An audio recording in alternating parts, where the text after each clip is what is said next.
whole fucking day want to look into their eyes and say, for you to compare, in rubles this car cost 1900,000.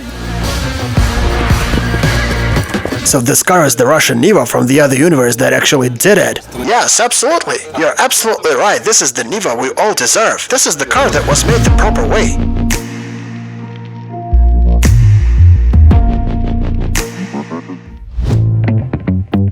Damn, I'm so balled up right now that I just need to speak out. And you will have to listen to this before we start. All this day is a fucking mess. Right from the moment we went to drink coffee in the morning, the room was stuffed with people and the coffee tasted like horse piss. No time to argue, we go out angry as hell. It turned out, he says we're gonna fix it.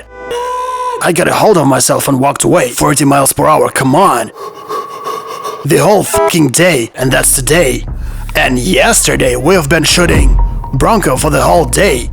I'm gonna show it to you in 40 seconds. It's useless, all these materials, cause my editor comes to me today and says, Eric, who's that fucking moron who did the sound? I start realizing we've got some problems. I ask the crew and understand. That was me. And the problem was this little fucking jack input, this little wire. And all I had to do was to plug it till the fucking end. And guess what I did? I didn't plug it till the end. And that's not even the main part, guys. Yesterday I was driving this Bronco for the whole day, and the check engine light showed up. I'm flooring it. No, something's definitely wrong. So it shouldn't be like this. Absolutely. Well, unfortunately, we faced some issues with our car. I was flooring it, but nothing happened. I say, come on, car, roll. And it says, no, I won't. I say, okay, I know I sometimes hate American cars, but I didn't say a bad word to you. So we brought it to the car service, and it turns out that the pipe went off. It often happens to my golden X5. And because of that pipe, the turbine simply didn't blow. So now it's literally the first time when I can finally floor the gas pedal and it's supposed to get going.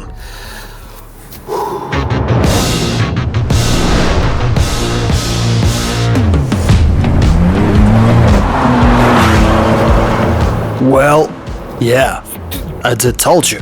300 horsepower and 15. The main thing is to stay cool now, cause I'm being too emotional and I may start racing and comparing it with some Kia like this one. Being over emotional can make me buy this Bronco unexpectedly without discovering the nature of this car. So first of all, let me introduce it. This car is a Ford Bronco, 2.7 liters. Its B-turbo and it's got 315 horsepower, and it was in the game when I first saw this automobile. The previous Broncos used to have problems. By the 90s, Bronco was nearly dead. It was close to be erased from the history, simply because lots of these cars like to flip over. Same as my other friend, the Land Cruiser 300. You can find it in our previous videos, so this bastard still feels ready to flip over even in 2021. Same as this Bronco's ancestors did in the 80s and up to the 90s. Are you sure it's not gonna overturn? Nope. Damn, it got skidded. Did you feel it? To be honest, that was completely uncontrollable. Let's try to flip it over. What you think about it? We didn't pay our mortgage yet.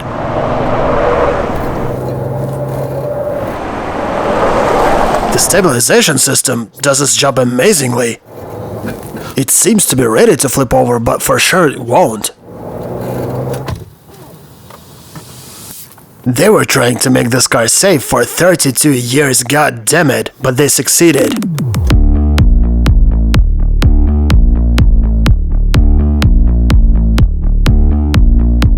To be honest, this car's got pretty good steering, and for its size and its height, it's quite steady and stable. It deserves to be praised. Good job. It's compact, it's comfortable, and it's cool. It's perfect for long trips and it looks wonderful.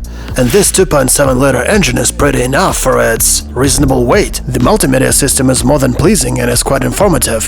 The design is neutral. What I really liked a lot is the interior. It reminds me of the Defender.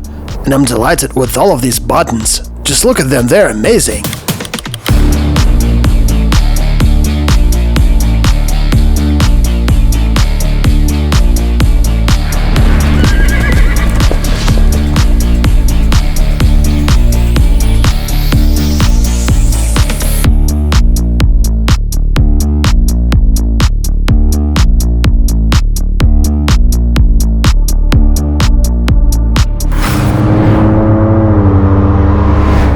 This car is literally a constructor. You can take off the roof if you want or completely disassemble half of the car. And I find it very convenient. You can make anything you want out of this car. You can even make it a convertible, which is unbelievable. Ford is like Russian Gazas, but much better. The Ford company has an incredibly long history and plenty of cars to choose from. If you go Ford.com, you're gonna be amazed by what they do. This is incredible. You can construct your own configuration right away, but the most important thing are the prices. Just look at these prices and envy, because you will never buy these cars in Russia. You will never buy them for the same price. It's impossible. Here they cost a bloody fortune. And please, for God's sake, don't ask me to tell you about the differential and the drives and all that technical stuff, because I'm simply not interested in these off-road things. And I told you lots of times that's not for me. Hey mom, look, I'm driving through dirt and shit! What I'm trying to say is that there are 3 buttons in a G-Wagon, and if you own one, please tell me, when was the last time you pressed them? Have you ever pressed them at all? And same question I may ask Land Cruisers owners. All these differential locks, how often do you use it? This mode fits for this type of mod. Let's dive into it, by the way. Oh honey, better don't. But okay, if you really wonder about the advantages and disadvantages of its cross-country capabilities, I may call my expert in mod and driving.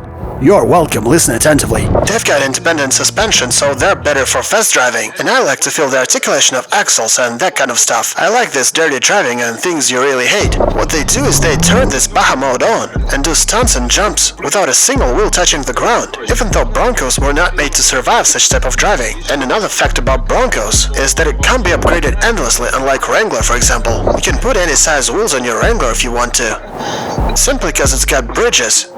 And as I have said before, Broncos got independent suspension. That's why I can't put much bigger wheels than the stock ones. And that's why I guess the tuning culture around this car is gonna be much less developed. This car is not that customizable as a Wrangler. In this area, Jeep is a couple of steps ahead, and Bronco is kind of more civilian.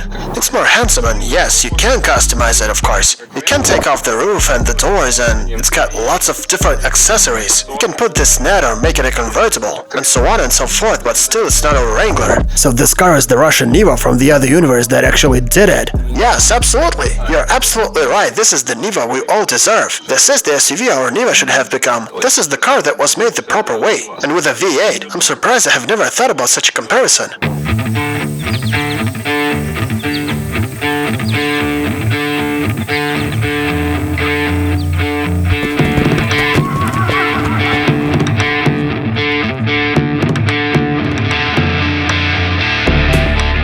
Well, first of all, it's not big. That's how it differs from the Defender, which is more expensive and supposed to be cooler.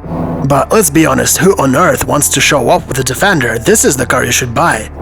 But the most interesting thing in this car is that you can use it the same way. It's not just beautiful and cool. You can drive it off-road into any shit you find. It's same score as a G-Wagon, but at the same time it's compact. For you to understand, in Russia this car costs a bloody fortune. The shipping and the custom and the customs clearance, you have to pay at every single step. These bureaucrats bite off piece after piece of you. So in the end you stand in the center of Moscow without pants, but with a Bronco. With all of the documents and clear customs, but with a bare scratched arse. For you to compare, in rubles this car cost 1900,000, and now I'm gonna show you a Russian Bronco. It seems they didn't think a lot about how to call this incredible restyled version of Niva. These morons simply called it Bronto.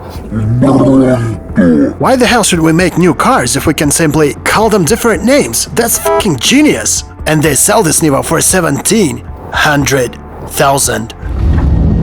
Impossible. Are you serious? That's why I'm going to Lada dealership. I just want to look into their eyes and say, this fucking day, it's just all the small things. Here I come out and my keys are like this, and I'm trying to figure out how to take them off. Good day to you, sir. We need the best manager you can possibly provide. So Sergey, as an expert in SUVs, can you please tell me about this automobile? What the fuck is this? To be honest, I have no idea, but this configuration is called Black. And this configuration is called Legend. Jesus Christ, you just look at this. There's just a bundle of wires, check it out. So it's the same base with Bronto. Yeah, actually every single car you see here is made on the same base, which is 50 years old, I guess. Once upon a time Henry Ford had said that the best car is a new car. If only he knew that we're gonna build Nivas for 50 years, he would shut the fuck up. Okay, fuck it, let's go. We have to leave now. Cause this won't end any good, I'll explain it later. The thing is that this is just that kind of a day, and my friend told me that if I come to some dealership, for example, I'm gonna be just standing and waiting for something for 20 minutes. So I'd like to gather here all Russian developers who constructed Aurus right here around this filter flap and show those guys how it should look like. Cause that's how they did it, and that's how it should be done. It costs 2 million rubles, and the price for a new Aurus is 38 million rubles.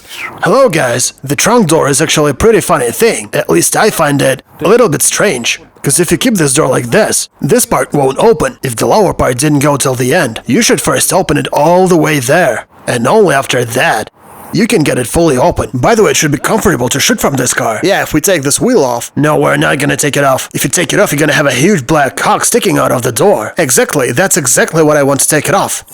That would look fun. You know what? I've got an idea. Do you want to know what I would do if I ever buy this car? You already got it. I would attach 2 hairy balls underneath it.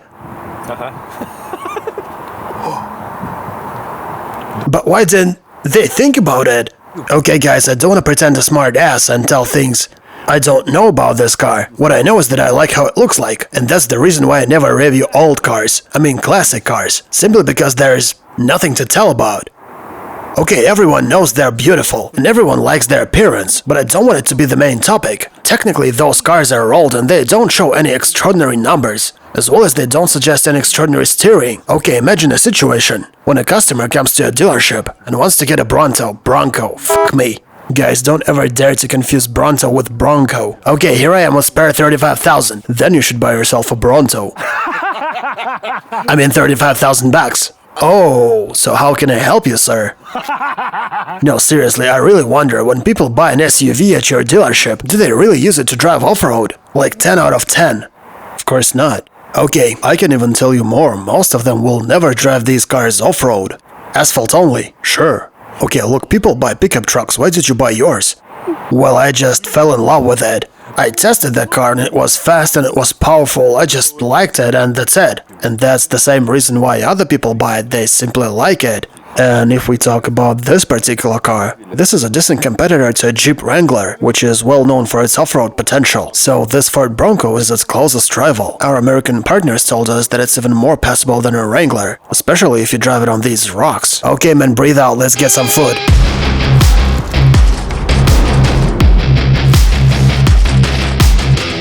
Okay, let's summarize it. I like this car, it's cool and fun. But I already own plenty of cars that are same fun and same cool. Like for example, a BMW. Why do my fucking BMWs break like they're 100 years old? Because of manual assembly. Anyway, I'm glad we screwed up yesterday's shooting, cause that was a piece of shit, boring as hell. But this second try turned to be really emotional. And I hope guys I managed to transfer you this mood. I'm completely devoted to this test drive. I sacrificed 2 exhausting days to this car and survived it. The car is soft. And you won't find any sporty steering here too. It's just a good and pleasant car. It's compact and doesn't claim for anything. It costs too much though. I mean in Russia, but I can't tell about the prices in your countries. I would say this is the car for an elite farmer who counts his money. He doesn't want to overpay, but at the same time he wants to drive a stylish car. What I'm trying to say is that I'm gonna turn right now. I hit the turn signal and nothing seems to change. See? It's all the same inside here despite the sound, but the car looks fucking awesome from the outside. Just look at this cool blinker. I simply like this car. The Defender is more expensive. And the prices for British parts also bite. Not always, but most of the times. Though not long ago I've seen the recent statistics, and it said that Ford's parts have risen in price. But let's be honest, this car doesn't need much. What is it, just brake pads? You can fix it in your garage with sticks and stones. Hey. Yeah, do you guys want to know something about it? Nah, don't give a shit actually. Okay, and what about you? No, thanks man. Okay, let's be objective. If we consider that Kia costs its money, I mean today, in this crazy world, then this automobile costs its money for sure. Yeah. That's why when I'm gonna see people driving this automobile, I'll be glad for them. They were smart enough not to buy a Land Cruiser 300. I'll consider them funny and happy people who bought themselves an American car. That can always cheer you up. Take care of your nerves. Keep away from stress situations. Finally, this day is over. In the end, this test drive turned to be simpler than this automobile, but it drained me till the last drop of emotions. It's been devastating. That's it. Editing.